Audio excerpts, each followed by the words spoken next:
Hello and welcome back to another video, and it's another Halloween themed one, running out of time in the month.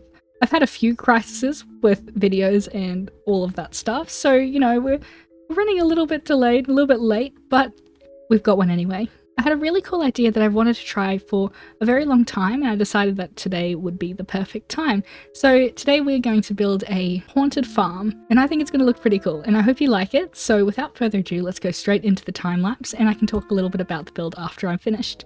Let's go!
So as you can see, here is the final product.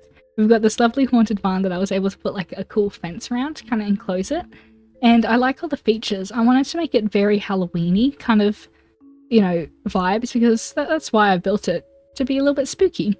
So we've got a spooky little scarecrow in the middle of the wheat field here, as well as a couple of autumny trees with just some orange leaves. It was the best I could kind of do. Orange leaves are always a little bit hard because, well, we don't have leaf blocks, or really many blocks that could kind of work the same.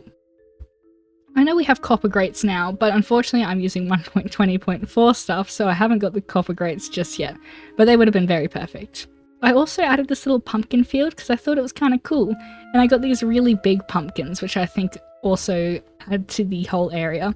We've got little sea pickles on top, just like the other pumpkin patch just over that way that we did in the last video. I also added some bushes just to give a little bit more of an overgrown vibe because, you know, it's supposed to be a haunted farm or an abandoned farm, and I wanted to make it a little bit overgrown just to give that vibe. That's why we've got a whole bunch of the tall ferns and tall grasses, especially around the edges here, because it kind of, you know, it's not going to get trimmed over here. Now here are some more bushes and overgrown stuff, and we've also got a pile of hay bales, which if we look inside of the barn, we also have another pile of hay bales. And I know the inside is kind of not very, you know, not very detailed, it's just a very simple kind of area, but I've kind of got the idea of like everybody moved out. However, if you wanted to decorate this to make it into like an actual base, I think here would be like a really cool place to like make a little area to kind of have a bedroom or something. I think that could be very cool because it's got a massive window and like almost like it's a balcony up here. And I think it looks pretty cool. Now, there's a few parts of this barn that I really, really like, and I'd like to show you some of them. So I've made this little red stripe the entire way around the barn.